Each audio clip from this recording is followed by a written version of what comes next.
Hi అండి, అందరికీ నమస్కారం. అందరూ ఎలా ఉన్నారు? బాగున్నారా?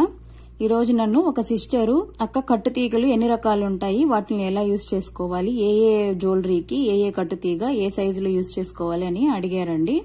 నేను ఈ వీడియోలో మీకు కంప్లీట్ నాకు తెలిసిన ఇన్ఫర్మేషన్ అనేది షేర్ చేస్తాను మీతో. ఈ వీడియోని ఎక్కడ స్కిప్ చేయకుండా ఫుల్ గా వాచ్ చేశారంటే మీకున్న డౌట్లన్నీ క్లారిఫై అయిపోతాయి. నా దగ్గర అయితే 0.3 mm నుంచి 0.8 mm వరకు సైజెస్ అనేటివి ఉన్నాయండి. మామూలుగా మనము జ్యువెలరీలో 0.3 mm నుంచి 1 mm వరకు యూజ్ చేసుకుంటూ ఉంటాము రెగ్యులర్ గా. నేను వీటిని ఏ జ్యువెలరీకి యూజ్ చేశాను, ఆల్రెడీ యూజ్ చేస్తున్నానండి, అవి చూపిస్తాను.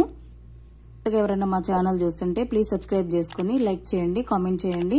మీ ఫ్రెండ్స్ అండ్ ఫ్యామిలీ మెంబర్స్ కి ఈ వీడియో షేర్ చేసి వాళ్ళకి నచ్చితే ప్లీజ్ సబ్స్క్రైబ్ చేసుకోమనండి. ఇక్కడ మనము స్టార్టింగ్ 0.3 mm ఏ జ్యువెలరీకి యూజ్ చేస్తాము అనేది నేను చెప్తాను. 0.3 mm అనేది ఇదిగోండి, ఇలాగ మనము పాల్ బీడ్స్ ఇలాగ ఏదన్నా వేయాలి అనుకుంటే ఇలా ఆల్రెడీ వీడియో కూడా ఉందండి, ఎవరైనా చూడకపోతే చూడండి. ఇక్కడ నేను పెండెంట్ అనేది రిమూవ్ చేశాను.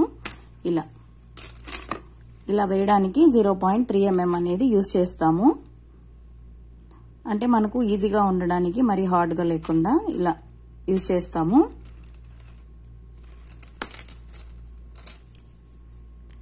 నేను 0.4 mm, ఇది కూడా మనము 3 mm తో మేకింగ్ అనేది చేసుకోవచ్చండి. కాకపోతే ఈ మోడల్ అనేది మనకు 4 mm తో అయితే కొంచెం స్ట్రాంగ్ గా ఉంటుంది. అదే మనము ఇలా మేకింగ్ చేసింది అయితే మనము ఎంత లాగినా సరే ఇది మనకు అంటే కట్టుతీగతో అల్లుతాం కాబట్టి ఇది మనకు ఎంత స్టిఫ్ గా లాగినా స్ట్రాంగ్ గానే ఉంటుంది, గట్టిగా లాగినా కూడాను. బట్ ఇది మటుకు ఇలా లాగంగానే ఊడిపోతుంది. అందుకని నేను ఇక్కడ 4 mm యూజ్ చేశాను. డిఫరెన్స్ తెలుస్తుందా మోడల్? ఈ మోడల్ కి టోటల్ 4 mm అనేది యూజ్ చేశాను. ఈ వీడియో కూడా మన ఛానల్లో ఉందండి, ఎవరైనా చూడకపోతే వాచ్ చేయండి.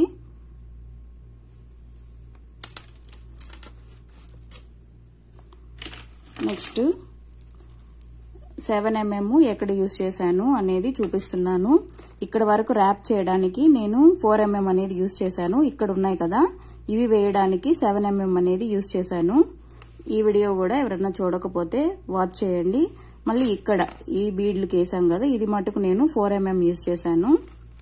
ఇలా మన దగ్గర ఉండే అవైలబిలిటీని బట్టి మనము మేకింగ్ అనేది చేసుకోవచ్చు.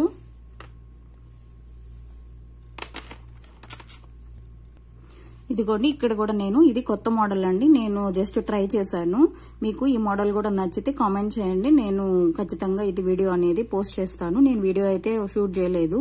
మీకు కావాలి అంటే నేను సేమ్ మోడల్ ఇంకొకటి మేకింగ్ చేసి మీకు వీడియో అనేది పోస్ట్ చేస్తాను. ఇప్పుడు ఇక్కడ పెండెంట్ వరకు వేయడానికి మనము 8 mm అనేది యూజ్ చేసాము. ఇక్కడ ఇలా కూడా వేయడానికి 8 mm అనేది యూజ్ చేసాము. ఇది ఇలా వస్తుందండి. ఇక్కడ మనము 4 mm అనేది యూజ్ చేసాము క్రిస్టల్స్ కి. ఇది 2-in-1 మోడల్. అంటే మనకు ఇలా కావాలంటే ఇది రిమూవ్ చేసుకొని ఈ పెండెంట్ ని దీనికి అటాచ్ చేసుకొని కూడా మనము చైన్ లాగా వేసుకోవచ్చు. నేను అది కూడా చూపిస్తాను. మనము నెక్ కి వేసుకుంటే ఇది వరకు నెక్ వరకు వస్తుందండి. ఇది బ్యాక్ చైన్ లాగా వస్తుంది.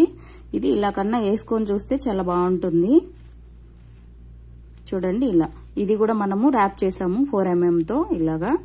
ఇవన్నీ మీకు చిన్న చిన్న టిప్స్ తో మనము జ్యువెలరీ అనేది ఈజీగా మేకింగ్ చేసుకోవచ్చు. మీకు కావాలి అంటే కామెంట్ చేయండి, నేను చూపిస్తాను. ఒకవేళ ఇది వద్దు అనుకుంటే జస్ట్ ఇది వరకు చూపించి ఈ చైన్ చూపిమన్నా కూడా నేను చూపిస్తాను. మీ క్లారిటీగా నాకు కామెంట్ చేయండి. ఓకే, నేను కొత్తగా ట్రై చేస్తూ ఉన్నానండి. మీరు సేమ్ అంటే బోర్గా అనిపిస్తుంది కదా మీకు కూడాను, అందుకని. ఓకే, ఇప్పుడు ఇది మనము ఇలా లేకపోయినా సింపుల్ చైన్ లాగా ఎలా వేసుకోవచ్చు సేమ్ మోడల్ అనేది చూపిస్తాను. ఏం లేదు, ఇది ఇలా రిమూవ్ చేసేయడమే. ఇది కూడా అంతే అండి, జస్ట్ ఇలా అనగానే అంటే 2-in-1 మోడల్ లాగా మనకు కావాలి అంటే ఇది అటాచ్ చేసుకోవచ్చు. లేదు అనుకుంటే ఇది పక్కన పెట్టేసుకొని దీనికి మనము ఇలా చైన్ అనేది వేసేసుకుంటే సింపుల్ చైన్, క్రిస్టల్ చైన్ లాగా రెడీ అయిపోతుంది. లేదు క్రిస్టల్స్ కాకపోయినా నార్మల్ మనకు చైన్ ఉంటుంది కదా, దానికైనా మనము ఈ పెండెంట్ అనేది అటాచ్ చేసుకోవచ్చు. ఇక్కడ మనము కొంచెం దీనికైతే మనం బ్యాక్ చైన్ అటాచ్ చేయలేదు. ఇక్కడ మనము ఇలా బ్యాక్ చైన్ అనేది అటాచ్ చేసుకుంటే లాంగ్ గా వస్తుంది. ఇలా ఉంటుంది. మీకు కావాలి అంటే కామెంట్ చేయండి, నేను ఖచ్చితంగా చూపిస్తాను. చాలా ఈజీ మేకింగ్ చేసుకోవడం కూడాను. ఇలా అయినా వేసుకోవచ్చు, లేదు ఇందా చెప్పినట్టు ఇలా అటాచ్ చేసుకుంటే ఇది ఒక మోడల్ లెక్క ఉంటుంది, ఇది ఒక మోడల్ లెక్క ఉంటుంది. ఇంకా 5mm 6mm కూడా యూజ్ చేసుకోవచ్చు అండి. కాకపోతే నా దగ్గర లేవు కాబట్టి నేను యూజ్ చేయలేదు. ఇలా ఇయర్ రింగ్స్ కూడా మీకు కావాలి అంటే కామెంట్ చేయండి, నేను ఖచ్చితంగా వీడియో అనేది పెడతాను. ఇదే అండి. ఓకే, ఇదే అండి ఈరోజు వీడియో. మీకు ఇన్ఫర్మేషన్ నచ్చిందని అనుకుంటున్నాను. ప్లీజ్ వీడియోని లైక్ చేయండి. కొత్తగా ఎవరైనా మా ఛానల్ చూస్తుంటే ప్లీజ్ సబ్స్క్రైబ్ చేసుకొని లైక్ చేయండి, కామెంట్ చేయండి. మీ ఫ్రెండ్స్ అండ్ ఫ్యామిలీ మెంబర్స్కి ఈ వీడియో షేర్ చేసి వాళ్ళకి నచ్చితే ప్లీజ్ సబ్స్క్రైబ్ చేసుకోమనండి. నేను నెక్స్ట్ వీడియోలో మళ్ళీ కలుస్తాను. బాయ్.